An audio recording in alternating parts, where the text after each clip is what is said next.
मथुरा में भड़का बवाल, फरसा वाले बाबा की मौत पर गुस्सा, हाईवे जाम, सड़क पर उतरी भीड़, योगी सरकार का बड़ा एक्शन। नमस्कार, आप देख रहे हैं योगी अनकट।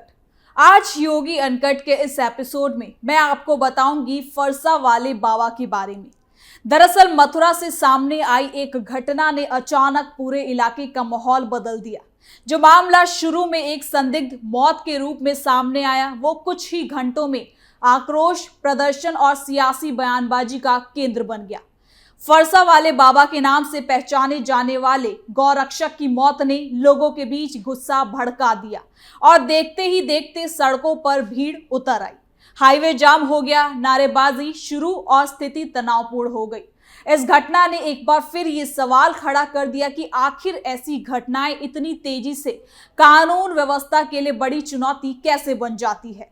एक तरफ समर्थक इसे साजिश करार दे रहे हैं तो दूसरी तरफ प्रशासन हर पहलू से जांच की बात कर रहा है। इसी बीच पूरे मामले ने राजनीतिक रंग भी ले लिया है, जहां आरोप प्रत्यारोप का दौर तेज हो गया है। हालात को संभालने के लिए सरकार को खुद ही एक्शन लेना पड़ रहा है और प्रशासन को कड़ी कार्रवाई के निर्देश दिए जा रहे हैं। पुलिस ने मौके पर पहुंचकर स्थिति को काबू करने की भी कोशिश की, लेकिन इस दौरान ये साफ हो गया कि मामला सिर्फ एक व्यक्ति की मौत तक सीमित नहीं रहा, बल्कि ये अब असंतोष का कारण बन चुका है।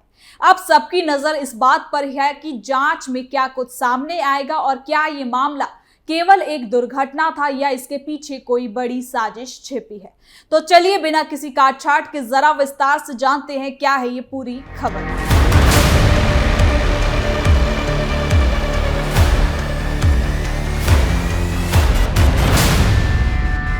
उत्तर प्रदेश के मथुरा से सामने आई एक घटना ने न केवल स्थानीय स्तर पर तनाव पैदा कर दिया है, बल्कि पूरे राज्य की कानून व्यवस्था और सामाजिक संतुलन पर भी सवाल खड़े कर दिए हैं।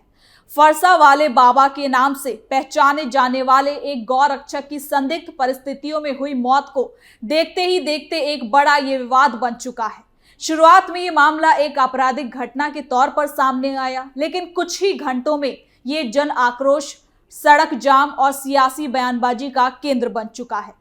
मिली जानकारी के मुताबिक फरसा वाले बाबा की मौत ट्रक से कुचलने के कारण हुई है।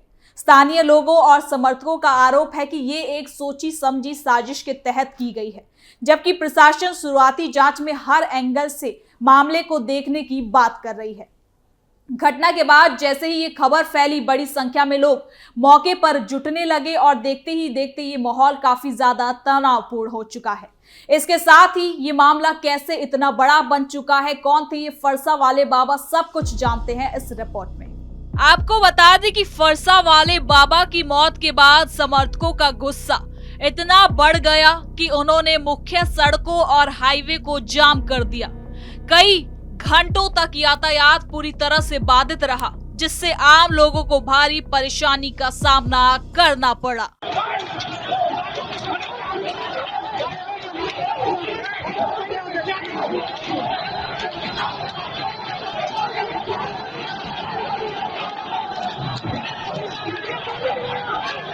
जाम के दौरान नारेबाजी और प्रदर्शन भी हुए, जिसमें दोषियों की तुरंत गिरफ्तारी की मांग उठी। स्थिति इतनी ज्यादा गंभीर हो गई कि प्रशासन को भारी पुलिस बल तैनात करना पड़ा, लेकिन इसके साथ ही पुलिस प्रशासन पर पथराव की तस्वीर भी सामने आई है।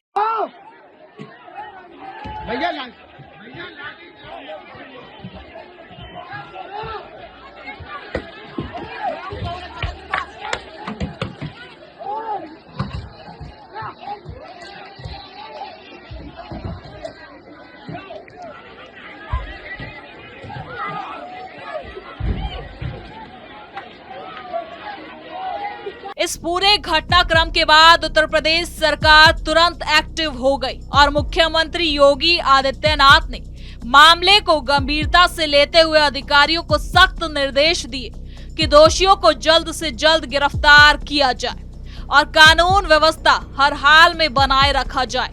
उनके निर्देश के बाद पुलिस ने कई टीमों का गठन भी किया और आरोपियों की तलाश तेज कर दी है। पुलिस ने इस मामले में तेजी दिखाते हुए कुछ संदिग्ध को हिरासत में लिया है और उनसे पूछताछ चल रही है। इसके साथ ही इस पर डीआईजी शैलेश पांडे क्या कुछ कहते हैं, आइए आपको सुनाते हैं। देखिए, अर्ली मॉर्निंग में थाना कोसी क्षेत्र में एक दुर्भाग्यपूर्ण घटना हुई, जिसमें थाना बरसाना क्षेत्र के अजनौब के रहने वाले फरसा बाबा जो गोरक्षक भी थे, उन्होंने शंका के आधार पे एक गाड़ी को रोका था और इसी बीच में घना कोहरा भी था। हम सभी अवगत हैं, अर्ली मॉर्निंग घना कोहरा था। जो ट्रक रुका हुआ था उसमें पीछे से एक ट्रक ने टक्कर मारी और उसके जो बाबा हैं वो चोटिल हो गए और उनकी मृत्यु हो गई। जो ट्रक ड्राइवर थे दो, उनको एप्रीहेंड कर लिया गया है।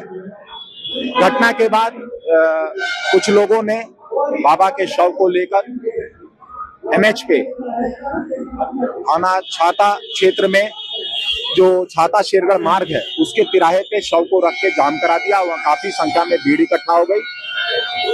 तत्काल सभी सीनियर ऑफिसर्स यहाँ पे SP city, SP RA, CO यहाँ मौके पे पहुंच गए। बातचीत भी उनसे होने लगी, जो भी अपेक्षित विधिक कार्रवाई थी वो की जा रही थी। इसी बीच कुछ उपद्रवियों ने वहां पे पथराव किया। जवाब में पुलिस को अश्रु गैस के गोले और शेल्स छोड़ने पड़े और भीड़ को तितर बितर वहां से किया गया। कुछ उपद्रवियों को हिरासत में भी लिया गया है और प्रॉपर वीडियोग्राफी करा के चिन्हित भी कराया गया है और जो भी इसमें उपद्रवी रहे उन पे भी अपेक्षित विधिक कार्रवाई की जाएगी। सुबह की घटना में एक अलग घटना थी, उसमें अभियोग पंजीकृत करके जो भी उसमें साक्ष्यों के आधार पे तथ्य आते हैं उसमें विधिक कार्रवाई उसमें, और जो सड़क जाम करके यहाँ उपद्रव की घटना कारित की है उसमें भी लोगों को चिन्हित करके अपेक्षित विधिक कार्रवाई की जा रही है। जहाँ ट्रक का बात है, ट्रक में जो प्रिलिमिनरी जांच की गई है उसमें कोई भी गोवंश या गोमांस इत्यादि नहीं था। उसमें जनरल कार्गो था, अलग दोनों ट्रकों में अलग अलग कार्गो था और समस्त विधियों पे जांच पड़ताल करके जो भी अपेक्षित दोनों मामलों में विधिक कार्रवाई। साथ ही घटना के जगह और आसपास के इलाकों में लगे सीसीटीवी कैमरों की फुटेज खंगाली जारी है ताकि ये साफ हो सके कि घटना कैसे हुई और इसके पीछे आखिर कौन कौन लोग शामिल थे। इसके साथ ही अब ये मामला राजनीतिक रंग भी लेता जा रहा है। आपको बता दें कि समाजवादी पार्टी के अध्यक्ष अखिलेश यादव ने इस घटना को लेकर सरकार पर निशाना साधा है। उन्होंने कहा कि प्रदेश में कानून की स्थिति लगातार खराब होती जा रही है और आम लोगों की सुरक्षा खतरे में है। उन्होंने इस मामले की निष्पक्ष जांच की भी मांग की है और दोषियों को कड़ी सजा देने की भी बात कही है। वहीं धार्मिक जगत से भी इस घटना पर तीखी राय सामने आ रही है। आपको बता दें कि स्वामी अविमुक्तेश्वरानंद ने इस हत्या को बेहद दुर्भाग्यपूर्ण बताते हुए कहा कि इस तरह की घटनाएं समाज में अशांति फैलाती हैं। उन्होंने प्रशासन से मांग की कि दोषियों के खिलाफ सख्त से सख्त कार्रवाई की जाए और ऐसी घटनाओं की फिर से ये रिपीट ना हो सके, इस पर भी सरकार ध्यान दे। ये कहा जा रहा था उत्तर प्रदेश के हमारी सरकार के सदस्यों द्वारा कि उत्तर प्रदेश में गाय को कोई खरोंच नहीं लगा सकता।